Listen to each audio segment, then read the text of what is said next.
الرحمن الرحيم الحمد لله رب العالمين ثم الصلاة والسلام على رسول الله صلى الله عليه وسلم مدح dhaqameedka iyo salaadiinta mas'uuliyiinta xukuumadda xildhibaanada marti sharafta qiimaha badan leh ee beelweynta halkan ku shiraysa haweenka iyaguna runtii sida fiican u soo bilay waxaan ku salaamayaa iyo bahda miiriyahaba salaanta islaamka assalaamu calaykum waraxmatullaahi wabarakaatu ugu horeyn waxaan halkan uga mahad celinayaa guddidii soo qaban qaabisay xaf ee ka soo shaqeysay madasha qiimaha badan leh ee runtii tabaca badan iyo waqtiga badan runtii inoo gelisay ee inoo sii diyaarisay dadka runtii sida fiican noogu soo qaban qaabiyay waxa kale runtii sharaf inaga mudan oo ay tahay inaan wada xusno cuqaal qiimo badan iyo salaadiin sharaf leh oo runtii haybadooda ay ka muuqato markay halka istaagaan ban iyagana leenahayo inaan iyagana u mahad celinaa runtii way bannaan tahay way naga mudan yihiin ma hadda lagama wada gaari karo guud ahaan cid kastoo arrinkan ku lug lahayd oo runtii xil iska saartay iyadana waanu mahad celinaya waxaan leeyahay jasaakumullahu jazaa madashan anu maanta waxaan kaga hadli doonaa laba qodob oo ah ajandaha laga shaaciyay halkan laba ka mido sidaa loo sheegay waxa diyaar laga bixin oo inaan laga bixin waa doowo qodobka reerka ku saabsan waa waajib qodobka koowaad ee ka hadlaya waa diiwaangelinta qodobka labaad ee ka hadlayana waa midnimada runtii diiwaangelinta inaga dan ku qabna diiwaangelinta magaceena dan ku qaba diiwaangelinta inagay sharaf inoo tahay diiwaangelintu inagay danteenu ku jirtaa diiwaangelintu waxa weeye dadku halkay jiritaankooda ka muujiyaan waan badanahay waan yarahay waxa kala saara diiwaangelin baa kala saartay iyo qofku intuu ka haysto imisa qofaa ka footeeyay guriga 10 qof ka footeeyay joogaan ku nool yihiin laba qof ka footeeyeen ma dad baa ku nool baa la oranayaa marka tirada la yiraahdo guriga 2 qof baa ku nool diiwaangelintu horta macnaha ay leedahay horta waa sidaa waxay kala saaraysaa kii 10 qof iyo kii 2 qof ku noolaayeen waxay waxtar u leedahay taa maanta aynu taaganahay Somaliland waxa lagu noqdaa lagu qaybsadaa loo guurayaa loo badanayaa waxa weeyaan qof kasta cid kasta tirada ay leedahay intay food bixiso waxa lagu helayaa oo saami lagu helayaa waa food waxa lagu helayaa oo ummadda aad la jaarka tahay iyo dadka wax la leedahay oo aad kula qaybsan kartaa waa diiwaangelin iyo kaad haddaanad kaad lahayn oo kaadkaagu yar yahay afka wax laga sheegtaa wax jira maaha wax qormana maaha miisas kale wax lagaga dooda maaha dadku waxay ku xisaabtamaan halka imisa kaad baa yaala goobtaana imisa kaad baa yaala goobta ay kunka kaad yaalaan iyo goobta ay 100 kaad yaalaan ma isku qiima ma isku faaliyuba ma siba wax loogu wada qaban karaa markaad wax doonto ee la yiraahdo halkeed wuxuu doonaysaa ee tiraahdo degmadaas aanu doonayaa ee la eego inta qof ka footeynaysa ee la arkay 100 qof ka footeeyeen ba 20 kun baa ku noolaadaane dadka wax macna oo u sameynaysa ma jirto waayo waxa lagu tartamaa waa kaadka iyo foodka meesha haday dadteedu ku jirto oo kaad yaalo wax kasta waa u qabanaya si aan kaadhka u helo hadaanay meesha foodoolin oo cid ka footeynaysa jirina wax macna ku lumin maayo beesha waxaan leeyahay dantiinu waxa ku jirtaa inaad isna buuxisaan maaha oo tiraahdaan weyn badanahay inaad kaadhka qaadataan bay dantu ku jirtaa haddaydan kaadhka qaadan reerka gobolka awdal ugu yar umba la miisaan noqonaysa marka macnaha ay noo sameynaysaa diiwaangelintu waa taa waxa jirta waanu shaqaynay kaadhkii waan isdiiwaangelinay waa la dadaalay dad baa la soo guray lacag baa la geliyay dad badan oo halkan fadhiya tamar badan baa kaga baxday si dadka loo diiwaangelin lahaa inta la diiwaangeliyay ayaa qofkii la celiyay waa la soo celiyay haddana kaadhkii buu qaatay kala badh tusaalahan ku qof baa laga soo qaaday meel waa diiwaangelisay kharash baad gelisay lacag baad gelisay waad celisay kaadh qaadashay noqotay 300 qof baa soo heshay maxaad faa'iiday 700 baa ka maqan 700 kaadh way noqdeen waa khasaare 300 baa doorashadii gaadhay way codeynayaan baa yiri 150 baa iyagiina yimiday geebigaagu sanadka dhan kunkii qofeed ka shaqeynaysa 150 baad ka heshayba marka niyad jabkaana deegaanka iyo dadku inay iska ilaaliyaan oo dadka u shaqeynaya iyaga wita tamar geliyaan ee waqti geliyaan ee adduun geliyaan ay marka dambe la waayo deegaanku iska daayo ceeb baanay nagu tahay marka faa'iido waxay noogu filan diiwaangelinta markaynu kaarka isdiiwaangelino inaynu kaarka qaadano haddana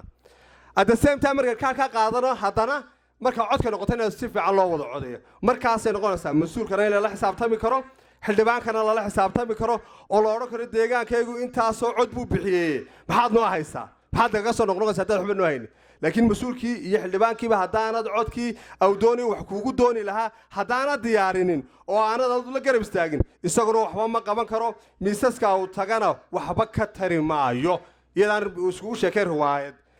xaqiiqadu waxa weeye waxaaga inaad sideeda u fuliso marka kaarhkeenu isdiiwaan gelino iyo kaarhkeenu qaadana ayaa horta macna inoo samaynaya markaa jaanis ayaa ina soo maray mar kale oo imika taagan dhammaan beeshu halkay degto guud ahaan gobolka waxaan anu ku boorinayaa in bahalkaa loo kaco qof kasta aynu xil isa saaro macnaheedu markaan anu maanta imaado ee dhahdo war walaal isdiiwaangeliya haddii la arko inaan anigu dan doonayo haddii la arko anu inuu interest gaara wato waa khasaaro dhacaysa qofka deegaanka jooga isagaa qofka siyaasiga halbowlo u ah isagaana lafdhabar u ah isagaana marjaca u noqdo u ah haddaanu meel ku xisaabtama lahayn isaguna waxba ma soo goynaya meelaha uu joogo waa ka marti isaguna waa ka marti markaa markuu qofku idin yimaado waar si fiican aan isku dhageysano waar taladaan kala qaadano waar yaynaan mijinjaada isku xidhin waar muxuu noo sidayay inaan odhanay waxaan buu ka sheekeeyaa diiwaangeliniya kaarka qaadee waxaanu nagu dawakhirin horta ninkani muxuu noo sidaa anaga nin maalin quraatana waxba noo dhiibi mayso waa hadlaysaa uun waxaa ku odhanaya ninkaad u tubta wax ku odhanaya waxba noo dhiibi mayso waa hadlaysaa uun dadka waxbaa loo keenaaye waar waxbaa ka soo shaqaynaya anigu marka waxa weeye niyad jabka horta taasaa ka timaada taa ilmaada reelaan iska ilaalino waxaanu u soconnaa halkan u fadhina waa midnimo waxaan halkan isugu nimidnay waa inaan danteena garano haddii ereyada aan isnidhaahno hadday aynaan qiimaynin shirkana macna inoo samayn maayo ururkuna macna inoo samaynaya dadkana tawfiiqda iyo talada ay dadku wax ku noqdaan haddii tawfiiq iyo talo la waayo haddii kala dambayn la waayo haddii hoggaanyo liidar la waayo dadku meel ma gaadhaan way jabaan waxyaabaha dadka jabiyana waxaa ka mid ah hoggaan xumadana waxa keenta dadka oo tala iyo tawfiiq yeelan waaya waxna isdhegaysan waaya ha yaraado ha weynaado qofku hadduu caqli iyo wax kugu biiriyo waa laga dhegaystaa qofku hadduu garaad iyo aqoon ku dheer yahay waa laga dhegaystaa qofku hadduu erey ku anfacayo ku odhanayo waa laga dhegaystaa markaasaad qofkaa wax isku tihiin wax wada yeelanaysaan wax wada noqonaysaan meel wada gaadhaysaan waxaan runtii ku boorin lahaa midnimadu qiimo weyn bay leedahay wadajirkuna qiimo weyn buu leeyahay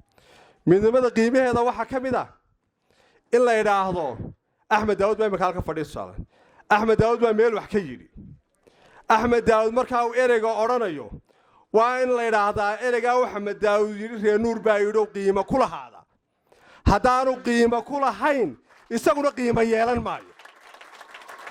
markaa ha u qaadan qofkan hadlayaa inuu adiga ku xumaynayo inuu adiga kuu jeedo inaanu adiga ahayn ha u qaadan waxaad u qaadataa ereygaa uu yidhi inaad adigu tidhi waxaad u qaadataa kelmaddaa ka soo baxday inaad tahay kelmad adiga ku anfacaysa waxaad u qaadataa taasi ayaa iyadana wax lagu noqon karaayo midnimadu taas ayay macno ku leedahay ee midnimo afka laga sheegtaa horta iyaduna macno ma samayso inta halkan wax la isiraahdo in la isxanto taandhada dabada wax la isku yidhaahdo iyadoo imkaan waxa isleeyahay aruux wata maarkaysa aruux buu ka shaqeynayaa ana fahansanay haddaad waxa halka ka sheegayso horta midnimada horta ilmaadeena taal maaha waxaan u baahanahay inagu inaan midownaa waxay macno u samaynaysaa gobolka awdal markay macno u samaysana waxay macno u samayn doontaa deegaanka iyo dadka anjaarka la nahay waxay taa marka laga gudbana macno u samayn doontaa Somalilandna dad labaynu hayo degano dhiigeedu ku jiro wax tarayo wax taransadayo xoog galiyayo macno weyn bay markay Somaliland qurux badatana inaga qurux badnaanayna marka waxaan u baahanahay in midnimadaana walaal wada ilaashano meel kastu joogo qabyaalada xun qabiilku ma xuma qabyaalada in la adeegsado oo qofkaana ku cunsureyso waa reer hebel qofkaana waa reer hebel aad ku soo doorataa horta xun laakiin qabiilku waa ka ugu wanaagsan oo waa la tacaarufo waa la isku garto waa sumad identity weey anu qabiil baan ahay qabiilkana ka soo jeeda wax kasta la yiraahdo meesha doonaan joogo identity-gaygu waa inaan qabiilkan meesha fadhiya ahay waa inaan ku faano waa inaan dhagtiisa dabeeta ilaaliyo quruxdiisa ilaaliyo weedhiisa ilaaliyo warankiisa ilaaliyo wanaaggiisa ilaaliyo taasaa noqonaysa markaa inaan reer nuurna wanaaggiisa iyo wadajirkiisa ka shaqeeyey waxtarna meel kastoon jooga aan runtii uga tari karaa aad iyo aad baad u mahadsantihiin waxaan ku soo runtii gunaanadi lahaa oo gabagabaan ka dhigi lahaa war taladaan weelayno war tawfiiqan yeelano waxaan bogaadinayaa maalintii dhawada la iclaamiyey ducadan shirka imaka waxaa iclaamiyey odayaal runtii aad u qurux badan mahad gaara bay leeyihiin dadkii odayaashaasa u soo nidaamiyey ka soo shaqeeyey yacni fiyowga iyo quruxda iyo bilicda inoo keeneen lama qiyaasi kara waxaa qiyaasi karaa qofka koonaha ka jooga qofka dila jooga iyo qofka abaro jooga midna ma qiyaasi karo waxa ahayd habeenkii weedhii soo baxaysay war marree awdal baa shir qabsanaya bimacna kelima odayaasha intan leegi malaha beel kama soo jeedaane ma gobolkii awdal baa isku yimiday war maaha waa beel laydhaa reer nuur baa shirka qabsanayso odayaashani waa odayaa reer nuur ma waxaana oday baa reer nuura ee quruxda noocana leh wallaahi anay gu dhacday bimacna waa inaad markaa garowsato inaanu leenahay dhaqan wanaagsan dad wanaagsan hubqaad leh haybad leh karaamo leh waxaan runtii aan aad iyo aad uga xumahay inaan hadalkayga ku bilaabi waayey labadii suldaan ee inoogu qiimaha badnaa oo jiifa suldaan nuur dheere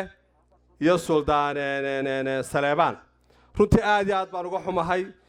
farxad bay runtii ahlayd inay hortayda fadhiyaan oo odayaasheedii yihiin oo ay dhegaystaan oo annaan wejigooda ku farxamay iyagoo caafimaad qaba waanu ducaanaynaa ilaahay horta caafimaad qaba sareecan ha siiyo ilaahay caafimaad sareecan ha siiyo waxaa runtii iyadagana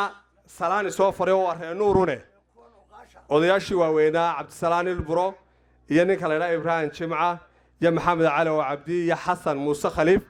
waxay ku dhahaan waar shirkaa reer nuur ducana naga gaadhsiin naguna salaan iyagana salaantooda iga guddoomo oo qaata iyaguna weydin og yihiin waxaana wayn ka wada soconna